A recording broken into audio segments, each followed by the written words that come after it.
What's good? What's good, everybody? Welcome back to another episode of The Urban Platform Speaks. Make sure to like and subscribe as you tune into the channel, check out the content. And with that being said, man, I want to talk about a comment that was made about Caitlin Clark, right? And a basketball player, an NBA basketball player, I forgot his name, but he compared Caitlin Clark to Jeremy Lin, right? And I never thought of that, but and I kind of, and I definitely disagreed. I definitely don't think that she's Jeremy Lin. But then when you think about it, like her career, depending on the type of support that she get from her team, from especially her coach Stephanie Wright, can determine whether she turns out to be Jeremy Lin or whether she turns out to be Larry Bird or Steph Curry or somebody like that, right? Because it don't seem, in my opinion, that Caitlin Clark is getting the kind of support and getting the green light the way that I think that she should be able to get. I just watched Caitlin Clark play against the Sparks, right? And she looked damn good against the Sparks, right? Even though some of the things that was going on around her, like the picks that they were setting was kind of was bullshit. I watched the picks that they set for her opposed to the picks that they set for other players on the team, and I was like, I just didn't get it right. So I just think that it just basically depends on the kind of support she get from her team and her coach. But I looked at the young lady Olivia Miles, and look at what she's doing for the Minnesota Lynx. Right, she's playing for a coach in Cheryl Reeves, who is a no nonsense coach. And Cheryl Reeves basically just gave this girl Olivia Miles the keys to that car, and she is doing her thing. I know it's early in the season, but Olivia Miles is doing her thing. And I was thinking that if you know, excuse me, if Indiana had given Caitlin Clark the keys to this thing, man, like they did in Minnesota, I think you get the same results because when I watched her play, then they're only 2 games into this season. Like I said, I watched her play the Sparks, and she looked damn good. So I think whether she turns out to be Jeremy Lin, Larry Bird, or Steph Curry is just going to depends on whether Stephanie White gives this young lady the keys to this car and just let her operate. I didn't see her making any poor decisions. And sometimes, you can question shot selection, but for the most part, her shot selection in that game was right on point. And I think she scored like against the Sparks, she scored like 24 points or something like that. She was I think, she almost had a double-double, right? But I want to play some of Jason Whitlock because they went to some discussions about Caitlin Clark, and I just want to play what they have to say, Jason Whitlock and his co-host, and then come back and give some more of my reaction. But holy cow, is this start to the season hard on me? And I know Caitlin Clark, as of right now, has only played one game. She plays her second game tonight against the LA Sparks. I'll be on my knees praying that Caitlin Clark is spectacular, and this is all just a bad dream, and it's not some movie that I'm going to be starred in. My love affair with Caitlin Clark, if it ends this way, with her dying as a star, what a tragedy. But we'll do it with Ben Daniel from the Ben Daniel podcast. Ben, I've started out this WNBA season saying there's way too many signs that Caitlin Clark is not physically right. And for her to have a back brace, for her to have that blue seating pad, for Stephanie White to be, hey, we're going to pay her 28 to 32 minutes, and this is going to be a season-long thing. We got lied to last year about her health, and I think they're lying again this year, and I am legitimately concerned that Caitlin Clark physically will never be what she was when she entered the WNBA, and she may be a declining star. Your reaction? All right, first, I want to react to that because I definitely disagree. And like I said in previous videos, Caitlin Clark, I don't think her health long term is going to be an issue. You know, she's 24 years old.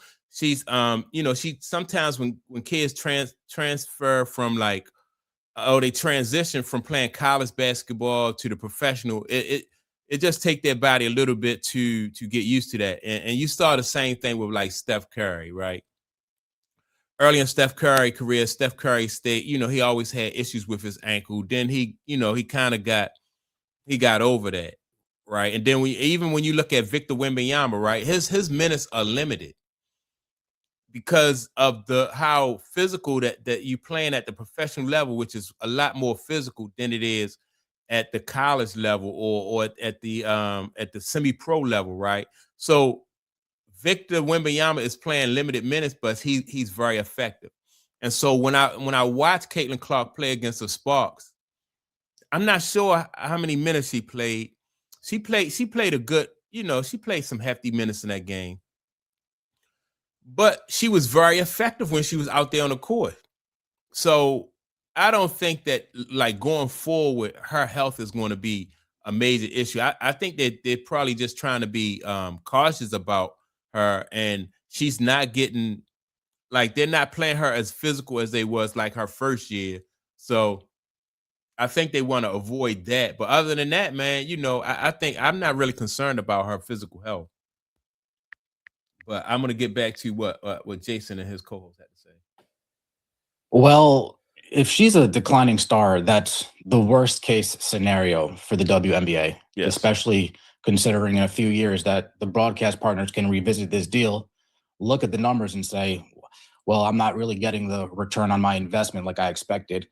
Second thing I would say, Jason, because you're looking not only for Indiana Fever tickets, it's not only $28 for the tickets, Jason, it's $28 for a hot dog, a hat, a bag of Cheez-Its, and a soda. So when you do gimmick ticket sales like that, that's when you're creeping into Miami Marlins territory of trying your damnedest to get people to show up in your building. But it's not only the Indiana Fever, it's the road teams as well. Caitlin Clark brings a whole economic bag with her, so to speak. If you're Los Angeles and you have a game tonight and there's loads of tickets available, that's not a good sign for the economy surrounding Los Angeles and all the restaurants in that area. And so, see, that's what I don't understand.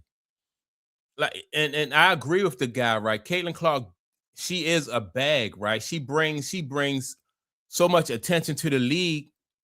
If Minnesota is going to give Olivia Miles the keys to the car and let her do her thing, and you know she looked good out there. And you know that Caitlin Clark, the reason why these young ladies even got their, was successful in getting pay raises is because of all the attention that Caitlin Clark has brought to the league in the last couple of years, right? Why not? If she's getting them money and the league want money, why not just lean into that? That's something I don't understand. You're in Atlanta and you have Caitlin Clark coming to the State Farm Arena. You go from the shoebox arena that holds less than 10,000, and then you go to the big arena. And if they're having trouble now, it looks like there's more tickets available for sale than there are actually tickets sold. That's not good for the surrounding area for Atlanta either. So if Caitlin Clark is a diminishing asset, that's doom and gloom for the WNBA. And I didn't even think about this. Businesses that surround these arenas where Caitlin Clark, like they rely on that traffic that customers bring, so I just don't get it. If you're going to put her in these arenas, these larger arenas, and then you're not going to play her, and you're going to relegate her to being like a Jeremy Lin type of ball player, people going to stop coming. They're going to boycott, with their money. They're not going to go to the games. So that's going to affect the businesses that surround these arenas wherever Caitlin Clark play at. And I mean, we can get into the back injury. Well, the groin pad. I saw your video. I saw your live yesterday about the pad being the gimmick last year. Well, the pads magically went away when we were playing FIBA ball. There was no running to the trainer's table to get my back realigned when we were playing FIBA ball. But now that we're back in Indiana with this great staff, now suddenly we got to break out the cushion. Now suddenly we need to break out the training pad. So I'm not exactly sure what's going on over there. And look, we have no trust in the Indiana Fever organization. Again, let's throw in the other clues. Why did they draft a point guard in the first round? First, let me speak on the trust for the organization, right? Now, I never really knocked Stephanie White. I keep calling her Wright. Stephanie White. I never really knocked her, but the more I watch this team play, I'm like, I'm questioning some of the decisions that they're making. So I don't know. Hopefully Caitlin is not hurt, but I'm definitely questioning the decisions that they're making as far as, allowing her to have the keys to this car and run that show. You have the Michael Jordan of women's basketball, and you're drafting a player at her position.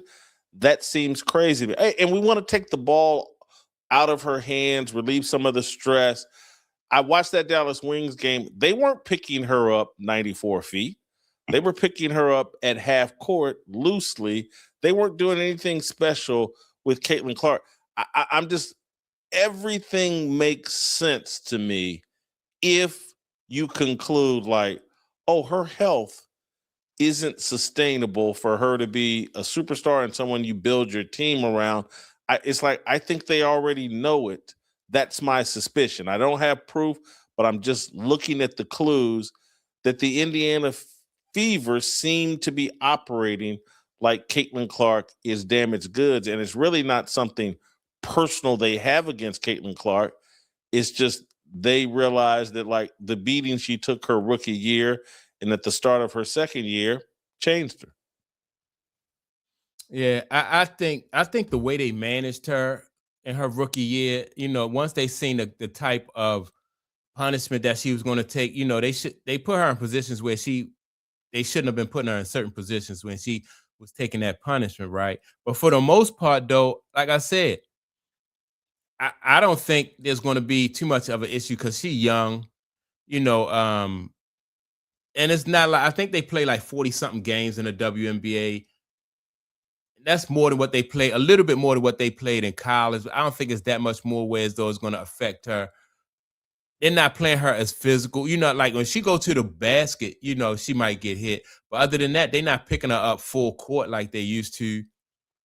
And when they do stuff like that, all she have to do is just make them pay. Like if they get easy baskets, if the Fever get easy baskets out of teams doing stuff like that, which I thought they should have did that from the jump.